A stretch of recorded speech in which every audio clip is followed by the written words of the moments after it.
Hi everyone, I'm Josh. I know it's sad I was supposed to come as Candace, but I woke up late. So anyways, well, as my opponent was stating that why we should ban fracking, the only reason why we should ban fracking was the spillage. But fracking has more positive things than negative things because the whole time he gave his speech was just about spillage, spillage, spillage. But you have to lose some to gain some.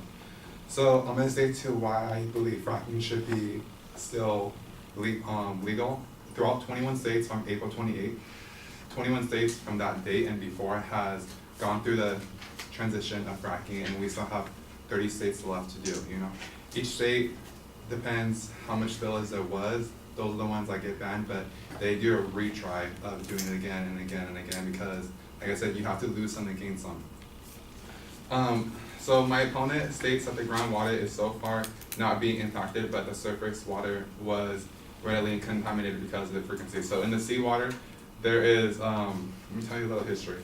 So this invention increased oil production by 12% from the 13 wells within a week of being implemented. This also led to the founding of Roberts Petroleum back in 1830, back in 1860, he charged $100 to $200 per rocket plus a royalty of 1/15 of the profits generated from the product. This happened from the Civil War between forget that. But to continue that, the first form of fracking innovation didn't take place until the 1930s, where drillers used a non-explosive liquid substitute called acid instead of nitroglycerin.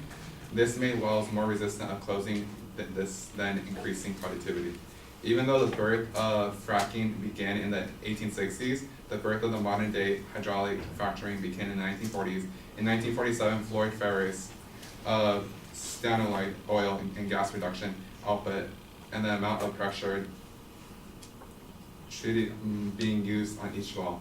So being treated on each well, it's really hard because like every time they do a drilling, there's always leakage. So to argue against that, like there's always been leakage. When you pull out a torpedo, like how Frederick did, once then they pulled it out, that seepage would seep through the water. So he is right about that.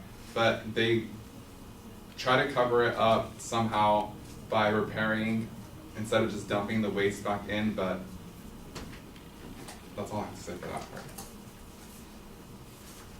And one second. But the positive stuff about fracking is how fracking would, instead of like spillage, fracking has helped the economy tremendously. The gas prices have lowered. If you check back in like a couple of years ago, and gas was almost like $4. Gas has been like consistent, like $3, $3.20 the most. And us using natural gas instead of the other kind of gas is saving the economy more money. It raised us about $6 billion in gas savage since Obama, his 8-year term presidency as well.